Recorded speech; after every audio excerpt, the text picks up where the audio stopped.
नमस्कार दोस्तों, मैं रंजित कुमार स्वागत करता हूं आप सभी का आपके अपने YouTube चैनल बीपीएससी प्लस पे। दोस्तों, आज के क्लास में हम लोग बेसिकली यूपीएससी में पूछे जाने वाले इतिहास विषय के संबंध में हम लोग चर्चा करेंगे और साथ ही यूपीएससी और यूपीपीसीएस में किस प्रकार से प्रारंभिक परीक्षा तथा मुख्य परीक्षा को आप लोग टारगेट करेंगे, इसके संबंध में हम लोग चर्चा करेंगे। तो आइए देखिए, हम लोग सबसे पहले बात ये देख लेते हैं कि जो हमारा इतिहास है उसका संपूर्ण परिचय क्या है। देखिए, इतिहास में आपको दो बातों का ध्यान रखना है कि पहला जो है आपको इसको दो पार्ट में विभाजित करिएगा, तो विश्व इतिहास और दूसरा जो है भारत के इतिहास। तो आप लोग को जो सिलेबस है यूपीएससी का तथा यूपीपीसीएस का खास करके, तो यहाँ पे आपको दो चीजें देखने का मिलेगा कि एक तो आपको विश्व इतिहास से प्रश्न पूछे जाते हैं। ठीक है दोस्तों, तो विश्व इतिहास का जो सिलेबस है ये केवल और केवल मेंस के लिए है दोस्तों। यहां से प्रारंभिक परीक्षा में कोई भी प्रश्न नहीं पूछा जाता है। यानी आप लोग को एक बात कंफर्म कर लीजिए कि यूपीएससी तथा यूपीपीसीएस के एग्जाम में विश्व इतिहास से जो प्रश्न पूछे जाते हैं वह केवल और केवल मुख्य परीक्षा में पूछे जाते हैं। यानी प्रारंभिक परीक्षा में यहां से कोई भी प्रश्न नहीं पूछा जाता है। हाँ, ये जरूर है कि विश्व इतिहास का कोई ऐसा घटनाक्रम जो कि हाल फिलहाल में चर्चा में रहा हो पिछले 1 से 2 वर्षों में, तो यहां से आपको प्रश्न देखने को मिल सकता है। अन्यथा ये जो है आपको विश्व इतिहास केवल और केवल जो है आपको मेंस के लिए इंपॉर्टेंट है दोस्तों। और मेंस में भी अगर आप देखेंगे तो ये जो है आपको देखिए यूपीएससी तथा यूपीपीसीएस इसका जो पेपर फर्स्ट होता है दोस्तों, यहाँ पे इसका जो पेपर फर्स्ट होता है यहाँ पे आपको इतिहास के प्रश्न पूछे जाते हैं, जिसमें कि आपको विश्व इतिहास के भी प्रश्न शामिल होते हैं। वही अगर हम लोग बात करें भारत के इतिहास का, तो जनरली आपको प्रारंभिक परीक्षा तथा मुख्य परीक्षा में ज्यादातर प्रश्न जो है आपको भारत के इतिहास से ही पूछा जाता है। और प्रीलिम्स क्लियर करने के लिए भारत के इतिहास का संपूर्ण परिचय आप लोग को जान लेना जरूरी है। तो जो लोग अभी तैयारी में नए आए हैं, यानी कि आप लोग पहली बार अगर यूपीएससी का एग्जाम देना चाहते हैं या फिर यूपीपीसीएस का या कोई अन्य भी स्टेट पीसीएस का एग्जाम देना चाहते हैं, तो यहाँ पे जो है आपको भारत के इतिहास से आपको सबसे अधिक प्रश्न पूछे जाते हैं। और भारत के इतिहास में भी अगर हम लोग बात करें तो इसको आपको जो है तीन पार्ट में यानी कि 3 भागों में आप लोग विभाजित करके पढ़ेंगे तो ज्यादा आसान होगा। तो देखिए यहाँ पे हम लोग इसको क्या करते हैं कि भारत के इतिहास को 3 भागों में विभाजित करते हैं। पहला आपका हो जाएगा प्राचीन भारत का इतिहास। प्राचीन भारत का इतिहास यानी कि एंशिएंट इंडिया जो है, यहां से जो है जनरली 4 से 6 प्रश्न पूछे जाते हैं। हालांकि प्रश्नों की संख्या ये कोई जो है डिफिनिट नहीं है, क्योंकि यूपीएससी के द्वारा जनरली 4 से 6 प्रश्न पूछे जाते हैं। वही अगर हम लोग बात करें मध्यकालीन भारत से, तो यहां से जो है सबसे कम प्रश्न पूछे जाते हैं। जनरली 3 से 5 प्रश्न जो है प्रारंभिक परीक्षा में पूछे जाते हैं दोस्तों। प्रारंभिक परीक्षा में यानी यूपीएससी की बात कर रहे हैं हम लोग, यूपीएससी तथा यूपीपीएससी यहां पे अगर आप देखेंगे पीटी में प्रारंभिक परीक्षा में, तो सबसे अधिक प्रश्न जो है दोस्तों आधुनिक भारत से पूछा जाता है। और आधुनिक भारत का भी कुछ खास सेगमेंट है जहां से आपको ज्यादातर प्रश्न पूछे जाते हैं। तो हम लोग आगे चर्चा करेंगे कि सबसे अधिक प्रश्न कहां से पूछे जाते हैं। फिलहाल हम लोग देख लेते हैं कि देखिए आधुनिक भारत का जो इतिहास है, यहां से आपको जनरली 12 से लेकर के 15 प्रश्न तक जो है आपको पूछे जाते हैं प्रारंभिक परीक्षा में। हालांकि 15 प्रश्न कोई डिफिनिट नहीं है, इसकी संख्या 20 तक भी हो सकता है। ये जो है क्वेश्चन सेटर के ऊपर डिपेंड करता है, ये आपको यूपीएससी के ऊपर डिपेंड करता है कि किसी वर्ष जो है इसके जो है आधुनिक भारत से प्रश्न की संख्या को कम कर सकता है, और किसी वर्ष जो है आपको किसी एग्जाम में देखने के मिलेगा कि थोड़ा ज्यादा भी प्रश्न पूछा जाता है। वही अगर स्टेट पीसीएस की बात करें तो स्टेट पीसीएस में जनरली जो है यूपी पीसीएस में यहां से 20 तक भी सवाल पूछे जा सकते हैं दोस्तों। और वही अगर हम लोग बात करें तो अब अगर बात करेंगे कि यूपी पीसीएस का, तो देखिए यूपी पीसीएस में क्या है कि यूपी पीसीएस के सिलेबस में आपको जो है ऑप्शनल सब्जेक्ट के हटा दिया गया है। यानी जो पहले ऑप्शनल सब्जेक्ट होता था ये आपको 2023 से ही नहीं शामिल किया गया है। ऑप्शनल सब्जेक्ट को हटा करके यहाँ पे दोस्तों एक 5वां पेपर और एक 6ठा पेपर शामिल किया गया है, और यहाँ भी जो है आपको इतिहास के वेटेज देखने को मिलेगा, यानी इतिहास से प्रश्न यहाँ भी पूछा जाता है। और यहाँ पे खास करके अगर आप देखेंगे कि यूपी से स्पेशल, देखिए ये यूपी से स्पेशल जो है, यूपी का जो स्पेशल आप लोग को पढ़ना पड़ेगा, जो कि यूपी स्पेशल का इतिहास होगा। और यूपी से रिलेटेड जितने भी प्रश्न होंगे इतिहास के, वो न केवल प्राचीन भारत के इतिहास बल्कि मध्यकालीन और आधुनिक भारत से भी प्रश्न मिला जुला करके पूछा जाता है दोस्तों। तो चलिए हम लोग अपनी चर्चा को आगे बढ़ाते हैं और ये देखते हैं कि इसके अलावा इसका अगर आप माइक्रो डिवीजन देखेंगे तो यहाँ पे अगर आप छोटी छोटी बातों को अगर देखेंगे तो देखिए प्राचीन भारत के इतिहास, मध्यकालीन और आधुनिक भारत के इतिहास से ही कला एवं संस्कृति का एक पार्ट निकलता है दोस्तों। इसको आप लोग अलग से भी अध्ययन कर सकते हैं कि ये प्राचीन भारत में कला एवं संस्कृति का क्या विकास हुआ भारत में, इसके बाद मध्यकालीन भारत में कला एवं संस्कृति का किस प्रकार से विकास हुआ, और आधुनिक भारत में इसे किस प्रकार से जो है आगे की तरफ इसका विकास जारी है। तो कला एवं संस्कृति का पार्ट जो है यहां से आ जाता है। यहां पर देखिए, यहां पर जनरली जो है हड़प्पा सभ्यता से पहले के कोई ऐसा साक्ष्य उपलब्ध नहीं है,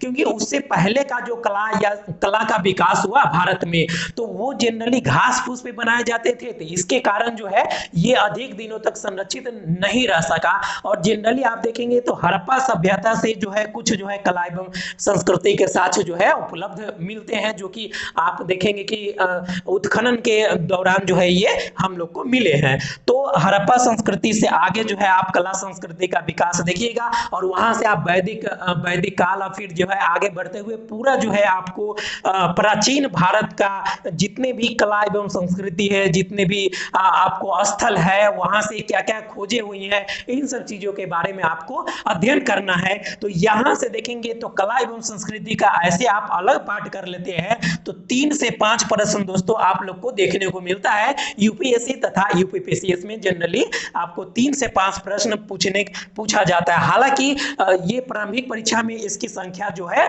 बढ़ भी सकता है दोस्तों। तो देखिए यहाँ पे आपको क्या करना है कि आपको इतिहास के बारे में हम लोग आज टोटल डिस्कस कर लेंगे कि किस प्रकार से आपको जो है प्राचीन भारत का इतिहास पढ़ना चाहिए, किस प्रकार से मध्यकालीन और फिर आधुनिक भारत के इतिहास को टारगेट करना चाहिए। साथ ही जो है आपको कला एवं संस्कृति के पार्ट को अलग करके भी आप लोग को जो है अध्ययन करना है। तो एक एक करके हम लोग आगे बढ़ते हैं और देखते हैं प्राचीन भारत के इतिहास में हम लोग को क्या क्या पढ़ना है।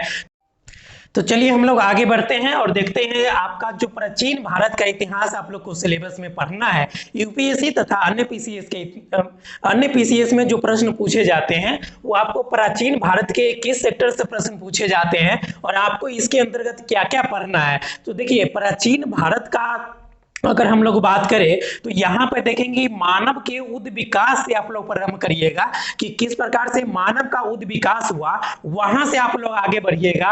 और देखिए सबसे पहले आप लोग को जो पढ़ना है पाषाण काल।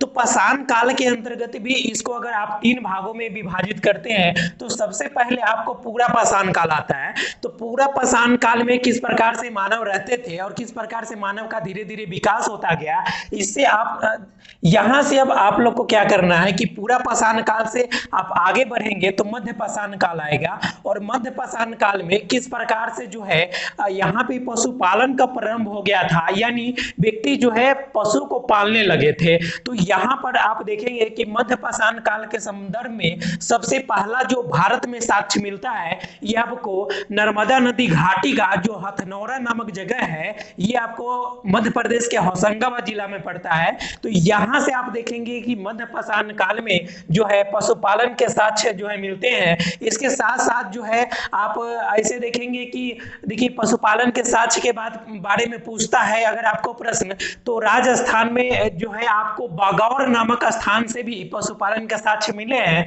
तो मध्य पाषाण काल में आप देखेंगे तो पशुपालन जो है किया जाने लगा था, यानी कि उस समय के जो लोग थे वो पशुपालन करने लगे थे। हालांकि मध्य पाषाण काल में अगर आप देखेंगे तो यहाँ यहाँ अभी भी जो है आप जो है यहाँ पर कृषि का विकास नहीं हुआ है और नहीं जो है आपको आग के देखिए आग के बारे में लोगों को जानकारी हो गया था, लेकिन आग के संबंध में विस्तृत जानकारी जो है लोगों को नहीं था। फिर वहां से आप लोग आगे बढ़ेंगे तो यहाँ पे नवपाषाण काल के बारे में आप लोग को पढ़ना है। और नवपाषाण काल में जो है व्यक्ति जो है आप यहाँ पे देखिए मध्यपाषाण काल में जहाँ लोग जो है गड्ढा में देखिए भूमि के अंदर गड्ढा बना करके और उसके अंदर रहते थे, वही यहाँ पे देखेंगे कि नवपाषाण काल में लोग जो है आप लोग जो है झोपड़ी बनाकर यहाँ पे झोपड़ी बना बना करके रहने लगे थे। और साथ ही आप देखें कि यहाँ पे कृषि का विकास हो चुका था, यानी कि लोग कृषि कार्य करने लगे थे। और इतना ही नहीं बल्कि अस्थाई कृषि करने लगे थे। अस्थाई कृषि देखिए अस्थाई कृषि से क्या तात्पर्य है कि जो आदि मानव थे यानी पूरा पाषाण काल, मध्यपाषाण काल या फिर नवपाषाण काल के मानव थे, तो ये लोग शुरुआत में क्या करते थे कि आज यहाँ है कल कहीं और चल गए। आप देखेंगे कि यहाँ शुरुआत में मान के चलिए कि गंगा नदी घाटी में लोग बसे हुए हैं, वहां से गंगा नदी से आप फिर जो है अलग चले जाएंगे यमुना नदी घाटी में या कहीं और चले जाएंगे जहां पे उन्हें पानी का सुविधा उपलब्ध हो। खास करके लोग नदी घाटी में इसीलिए बसते थे ताकि पीने के लिए जल मिल जाए और इसके अलावा जो है जितने भी वहां पे रहने की व्यवस्था है ये इनको उपलब्ध हो जाए। तो ये लोग जो है नदी घाटी में जनरली बसते थे। तो आप जो है यहाँ से नवपाषाण काल के बारे में अध्ययन करेंगे और नवपाषाण काल से जनरली कई बार प्रश्न भी पूछे गए हैं। तो वही अगर हम बात कर ले तो नवपाषाण काल के कौन कौन से इंपोर्टेंट स्थल है इसके बारे में आप लोग पढ़िएगा। तो खास करके आप देखेंगे कि बिहार में चेचर है, ये भी आपको चेचर है, ठीक है। इसके बाद जो है चिरांद है, तो ये स्थल जो है आपको नवपाषाण कालीन स्थल है। इसी के अलावा जो है आपको ऐसे प्रश्न पूछा जा सकता है कि यूपी में नवपाषाण कालीन कौन कौन से स्थल है या अन्य जगह भी कौन कौन से स्थल है। और यूपीएससी तो कुछ भी पूछ सकता है, उसके लिए कोई ये क्लासिफिकेशन नहीं है कि वो बिहार से रिलेटेड जगह है तो नहीं पूछेंगे या एमपी से नहीं पूछेंगे, कहीं से भी कोई भी छोटा सा पॉइंट उठा करके भी पूछ सकता है। तो सबसे पहले आप लोग पढ़ेंगे पूरा पाषाण काल, दिन मध्यपाषाण काल और उसके बाद आपको नवपाषाण काल पढ़ना है। वहां से आप लोग आगे बढ़ेंगे तो आप लोग को सैंधव सभ्यता एवं संस्कृति के बारे में अध्ययन करना है। सैंधव सभ्यता से जनरली जो है काफी सवाल जो है यूपीएससी तथा यूपीपीसीएस को द्वारा पूछे गए हैं तथा एमपीपीसीएस के द्वारा भी, यानी कि कोई भी ऐसा एग्जाम नहीं है जो कि यहाँ से प्रश्न नहीं पूछता है। तो सैंधव घाटी सभ्यता जो है नगरीय सभ्यता थी दोस्तों, और ये न केवल भारत में बल्कि विश्व में नगरीय सभ्यता का जो है एक महत्वपूर्ण जो है पड़ाव यहाँ से शुरुआत होता है। और उस समय जो है सैंधव घाटी सभ्यता जैसा विकसित सभ्यता पूरे विश्व में नहीं था दोस्तों। तो सैंधव घाटी सभ्यता में देखिए सबसे जो महत्वपूर्ण स्थल है ये आपको हड़प्पा है। तो हड़प्पा के सबसे पहले खोज जो है 1921 ईस्वी में दयाराम साहनी के द्वारा किया गया। यही वजह है कि सिंधु घाटी सभ्यता को हड़प्पा सभ्यता भी कहा जाता है। तो इसके बारे में आप लोग अध्ययन करिएगा हड़प्पा सभ्यता के जो महत्वपूर्ण स्थल है। और हड़प्पा सभ्यता देखिए हड़प्पा सभ्यता नगरीय सभ्यता थी, विकसित सभ्यता थी। और यहाँ पर आप देखेंगे इनके जो सड़कें थे ये संपूर्ण प्रकार की थी और यहाँ पर जो है नालियों की व्यवस्था होता था। देखिए आजकल के जमाने में देखिएगा, वर्तमान समय में आप देखिएगा तो दिल्ली में एक दिन बारिश होता है, दिल्ली के नाला का पानी जो है रोड पे आ जाता है। उसी प्रकार से आप देखेंगे कोलकाता में, चेन्नई में, मुंबई में, यानी ये आजकल का क्या महानगर है, क्या नगर नियोजन है और क्या जो है जल निकासी की व्यवस्था है। उस समय यानी कि सिंधु घाटी सभ्यता यानी कि हड़प्पा सभ्यता में जो जल निकासी की व्यवस्था थी ये आज के समय काफी बेहतर थी, आज से भी बहुत बेहतर थी। तो सिंधु घाटी सभ्यता काफी इंपोर्टेंट है और सबसे पहला जो है नगरीय सभ्यता थी। तो ये याद रखिएगा, सिंधु घाटी सभ्यता को पढ़ते हुए आप लोग आगे बढ़िएगा। तो वैदिक काल आता है, वैदिक काल से भी काफी प्रश्न पूछे जाते हैं। इसको भी आप लोग को दो भागों में जो है आप लोग विभाजित कर सकते हैं। तो यहाँ पे जो है आप देखेंगे कि वैदिक काल का जो पूरा समय है ये आपको 1500 ईसा पूर्व से लेकर के 600 ईसा पूर्व का जो समय है ये आपको वैदिक काल है। यहाँ पे आप इसके बारे में पढ़िएगा। इसके साथ साथ आप देखेंगे वैदिक काल के समय में ही उसी के आसपास में आप देखेंगे तो भारत में बौद्ध धर्म एवं जैन धर्म का उदय हुआ। तो बौद्ध धर्म जैन धर्म काफी इंपोर्टेंट है। जैन धर्म में महावीर स्वामी सबसे ज्यादा इंपोर्टेंट है। वही बौद्ध धर्म में आप जानते हैं कि गौतम बुद्ध ने ही इसके बारे में सब कुछ, गौतम बुद्ध के बारे में आपको पढ़ना है और बौद्ध धर्म का किस प्रकार से विकास हुआ। बौद्ध धर्म न केवल भारत में बल्कि भारत से बाहर भी बौद्ध धर्म के बारे में इसका विस्तार किया गया। तो ये आपको जैन धर्म और बौद्ध धर्म को पढ़ते हुए आप लोग बढ़ेंगे। साथ में जो है आपको शैव धर्म और भागवत धर्म का भी विकास जो है इसके तदुपरांत होता है। तो इसके बारे में आप लोग को अध्ययन करना है। यहाँ से भी लगातार प्रश्न पूछा जाता है। इसके अलावा हम लोग बात करते हैं दोस्तों कि 6ठी शताब्दी ईसा पूर्व में 16 महाजनपदों का उदय हो चुका था। देखिए 6ठी शताब्दी ईसा पूर्व में 16 महाजनपदों का उदय हुआ। इसकी जानकारी हमें बौद्ध ग्रंथ अंगुत्तर निकाय से मिलता है। किससे मिलता है? तो बौद्ध ग्रंथ अंगुत्तर निकाय से हमें 16 महाजनपदों की जानकारी मिलता है, जिसमें से कई महाजनपद जो है बिहार में थे। बिहार में आपको 3 महाजनपद थे, जिसमें कि आपको बज्जी महाजनपद, मगध महाजनपद और अंग महाजनपद की चर्चा मिलता है, जिसमें कि सबसे ज्यादा जो है उस समय का शक्तिशाली महाजनपद जो है आपको मगध महाजनपद था। मगध महाजनपद से लगातार बहुत सारे प्रश्न पूछे जाते हैं और कई इंपोर्टेंट चीजें यहाँ पे अध्ययन करने योग्य है, समझने योग्य है इतिहास का दृष्टिकोण से और खास करके आपको एग्जाम का दृष्टिकोण से भी। तो देखिए यहाँ पे आपको जो है 6ठी शताब्दी ईसा पूर्व में आपको यूपी में कितने महाजनपद है, कौन कौन से महाजनपद पे ये पढ़ना है। इसके अलावा जो है आप टोटल जो है आपको 16 महाजनपद, इसकी जो है वर्तमान में अवस्थिति क्या है, उस समय इसकी राजधानी क्या थी, तो इनके बारे में पढ़ते हुए आपको आगे बढ़ना है। तो देखिए इस समय जो सबसे चर्चा में सबसे ज्यादा प्रश्न जो पूछा जाता है ये मगध महाजनपद के बारे में। तो मगध महाजनपद जो था इसका जो है आपको प्रारंभिक राजधानी जो है आपको राजगीर था, जिसे राजगिरी भी कहा जाता है। और इसके बाद जो है इसका जो है राजधानी को परिवर्तित किया गया और इसके बाद जो है इसका राजधानी जो है आपको पाटलिपुत्र लाया गया। तो पाटलिपुत्र और देन इसका राजधानी जो है कुछ दिनों के लिए वैशाली भी था। इसका राजधानी जो है वैशाली में भी कुछ दिनों के लिए था। फिर उसके बाद जो है फिर से जो है आपको पाटलिपुत्र में आया और तदुपरांत जो है पाटलिपुत्र ही आपको मगध महाजनपद के राजधानी रहा। तो मगध महाजनपद जो है आपको सेंटर में था, काफी इंपोर्टेंट है। इसके बाद जो है आप देखेंगे कि मगध पर जो है मगध महाजनपद में आप जो है पढ़ते जब आप जो है यहाँ पे कई वंशों के द्वारा शासन किया गया, तो आप आगे बढ़ेंगे तो देखेंगे कि नंद वंश के जो सबसे अंतिम शासक था घानानंद, जो कि काफी जो है क्रूर राजा था और इसको प्रजा से कोई लेना देना नहीं था। और इसने जो है चाणक्य जैसे विद्वान व्यक्ति को अपनी सभा में अपमानित किया। तो चाणक्य ने क्या किया कि चाणक्य ने यह प्रण लिया कि हम जो है नंद वंश को समाप्त करके रहेंगे। तो उसी के बाद आप देखेंगे कि चंद्रगुप्त मौर्य जो है एक छोटा सा बालक था, जिसको जो है आपको चाणक्य ले जाते हैं अपने साथ, उसको जो है शिक्षा दीक्षा देते हैं और उसको बड़ा करते हैं। और वो जो है आगे चल करके वही चंद्रगुप्त मौर्य जो है घानानंद को पराजित करता है। घानानंद को क्या करता है? पराजित करता है और नंद वंश का अंत कर देता है और एक नए वंश जो है मौर्य वंश की स्थापना करता है। तो मौर्य साम्राज्य के बारे में देखिए, मौर्य वंश के संस्थापक जो है चंद्रगुप्त मौर्य, इसके बारे में आप लोग पढ़िएगा, काफी इंपोर्टेंट है ये चंद्रगुप्त मौर्य। और इसके बारे में चंद्रगुप्त मौर्य का उत्तराधिकारी के बारे में फिर आप लोग को पढ़ना पड़ेगा कि इनके जो उत्तराधिकारी हुए ये आपको जो है बिंदुसार हुए और बिंदुसार के उपरांत जो है अशोक शासन किया, जो कि काफी महान सम्राट हुए। तो इनके बारे में यहाँ पे आपको मौर्य साम्राज्य में अध्ययन करना है आपको।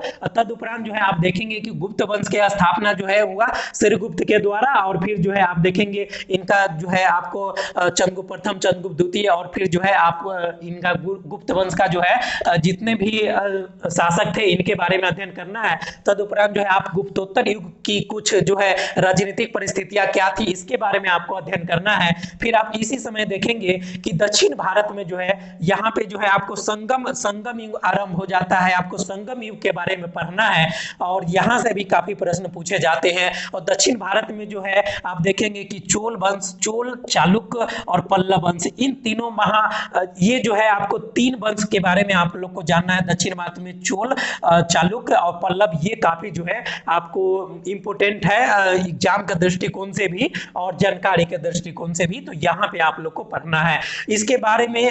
इसके बाद जो है यहाँ पे देखिए ऐसे तो प्राचीन भारत का जो है इतिहास यहीं पे समाप्त हो जाता है, लेकिन इसके साथ साथ जो है आपको जो है मध्यकालीन भारत से पूर्व की क्या स्थिति थी, क्या राजनीतिक दशा थी, तो थोड़ी बहुत यहाँ पे आपको मिसलेनियस टॉपिक भी देखने को मिलेगा। इसके बाद दोस्तों यदि आप चाहते हैं कि यूपीएससी में आपका प्रश्न न छूटे, चाहे यूपीपीसीएस में या कोई भी अन्य भी एग्जाम की तैयारी करते हैं, तो आपको क्या करना पड़ेगा कि प्राचीन भारत में स्थापत्य कला का जो विकास हुआ इसके बारे में आप लोग को जानना है। तो यहाँ पर हड़प्पा सभ्यता में जो आप देखेंगे कि किस प्रकार से जो है कला का विकास हुआ। हड़प्पा सभ्यता के बाद आप आगे बढ़ेंगे तो फिर से जो है सीधे सीधे आप जो है मौर्य साम्राज्य में, मौर्य वंश के समय में जो है आपको मौर्य कला का विकास हुआ, जिसके बारे में आपको खास करके बिहार में पूछे जाते हैं प्रश्न, या फिर यूपीएससी के द्वारा भी इस यहाँ से प्रश्न जो है लिए जाते हैं प्री और मेंस में भी। तो यहाँ पर आप देखेंगे कि आपको मौर्य कला, देखिए मौर्य कला के बारे में आप लोग को अध्ययन करना है और चंद्रगुप्त मौर्य का जो राज्य प्रसाद जो कि पटना के कुम्हरार में है, तो इसके बारे में आप लोग को जानना है। और मौर्य के बाद जो है आप गुप्त युग में किस प्रकार से कला का विकास हुआ, उस प्रकार से आप लोग जितने भी प्राचीन भारत में जो भी कला का विकास हुआ है इसके बारे में आप लोग को अध्ययन करना है। देन अगर आपको अब सबसे लास्ट पॉइंट पे आपको क्या ध्यान देना है कि दोस्तों यूपीएससी के द्वारा प्रारंभिक परीक्षा में और यूपीपीसीएस के द्वारा जो है पीटी और मेंस के क्वेश्चन को आपको एक बार जो है एनालिसिस करना है, और इसके बाद जो है आपको इसी के आधार पे आप लोग को क्या करना है कि ये डिसाइड करना है कि कौन कौन से टॉपिक इंपोर्टेंट है और किस प्रकार से प्रश्न पूछे जाते हैं। तो ये हम लोग आगे कवर करेंगे। फिलहाल इस वीडियो में इतना ही, मिलता है नेक्स्ट वीडियो।